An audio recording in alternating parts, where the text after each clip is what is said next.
មកបងប្អូនបាទស្តុបថ្មីបាទរៀបចំហើយបងប្អូនបាទ Starrect បាទ04បាទនេះបងប្អូនតម្លៃធូរបាទសេងម៉ៅបងប្អូនបាទអញ្ចឹងសម្រាប់ពុកម៉ែបងប្អូនបាទដែលមានតម្រូវការប្រភេទឡានដឹកអីវ៉ាន់បាទឬក៏ឡានយកទៅជិះជាលក្ខណៈគ្រួសារបាទຂະຫນាត់តូចຂະຫນាត់មធ្យមយើងបាទនេះបាទមកដល់ថ្មីច្រើនទៀតបងប្អូនបាទធានាឡានស្អាតឡានលះបងប្អូនស្លាកលេខកប់បងប្អូនបាទនេះស្លាកលេខបាទ AP អានេះ BJ បងប្អូនបាទសិតតឡានស្អាតបាទអញ្ចឹងពុកម៉ែបងប្អូនបាទដែលចង់បានប្រភេទឡានយកទៅជិះជាលក្ខណៈគ្រួសារបាទឬក៏ប្រភេទឡានដឹកអីវ៉ាន់បាទខ្ញុំមកភ្លេចបាទជាមួយប្រភេទបាទ Starrect បាទមានទាំងម៉ាស៊ីនតូចម៉ាស៊ីនធំបាទពុកម៉ែបងប្អូនបាទអញ្ចឹងពុកម៉ែបងប្អូនដែលចង់បានបាទ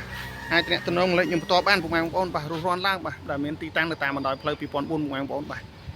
នេះ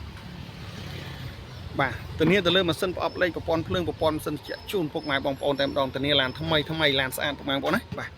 នេះបាទអញ្ចឹងពុកម៉ែបងប្អូនបាទដែលចង់បានឡានស្អាតបាទតម្លៃសមរម្យបាទរស់រាន់ឡើងពុកម៉ែបងប្អូនបាទធានាឡានស្អាតជូនពុកម៉ែបងប្អូនបាទតម្លៃសមរម្យបាទពុកម៉ែបងប្អូនចង់ទិញដាច់វាយដូរបងរំលោះបាទគឺបានមកកំ pl តែម្ដងបងប្អូនណាបាទ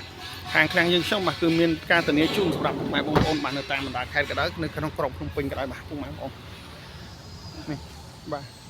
ចំណែកឯនេះវិញបាទគឺផ្លាកលេខភ្នំពេញ 23A ពុកម៉ែបងប្អូនណាបាទភ្នំពេញ 23A ប្រភេទពណ៌សពុកម៉ែបងប្អូនបាទលេងយ៉ាន់វ័នហើយអីមកកំ pl តែម្ដងពុកម៉ែបងប្អូនបាទអញ្ចឹងពុកម៉ែបងប្អូនដែលចង់បានប្រភេទឡានបាទយកទៅប្រើប្រាស់បាទចង់បានឡានស្អាតយកទៅប្រើប្រាស់បាទបងប្អូនបាទនេះក្នុងអីថ្មីបងប្អូនឡាប់ប៉ុងអត់មានធ្លាក់អត់មានអីបាទសម្រាប់ពុកម៉ែបងប្អូនដែលចង់បានឡានបាទយកទៅប្រើប្រាស់បាទអាចតំណែងតំណងមកលេខខ្ញុំតបានបាទឬក៏មកដល់ទីតាំងផ្ទាល់បានទៅតាមបណ្ដោយផ្លូវ2004ពុកម៉ែបងប្អូនណាបាទ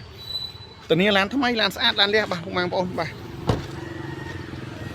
នេះឆ្នាំ04បងប្អូនបាទពណ៌សនេះឆ្នាំ04បាទមានទាំងសមានទាំងខ្មៅបាទអញ្ចឹងពុកម៉ែបងប្អូនបាទដែលចង់បានឡានបាទរស់រាន់ឡើងបាទពុកម៉ែបងប្អូនបាទតម្លៃធានាជូនពុកម៉ែបងប្អូនបាទតម្លៃក្រោមទីផ្សារបាទពុកម៉ែបងប្អូនបាទធានាតម្លៃក្រោមទីផ្សារជូនពុកម៉ែបងប្អូនណាបាទអញ្ចឹងសម្រាប់ពុកម៉ែបងប្អូនបាទដែលចង់បានឡានស្អាតបាទឬក៏ពុកម៉ែបងប្អូនដែលចង់បងរំលោះឬក៏ទិញដាច់វាយដូរបាទអាចមកផ្ទាល់បានពុកម៉ែបងប្អូនបាទអរគុណច្រើនសម្រាប់ការតាមដាន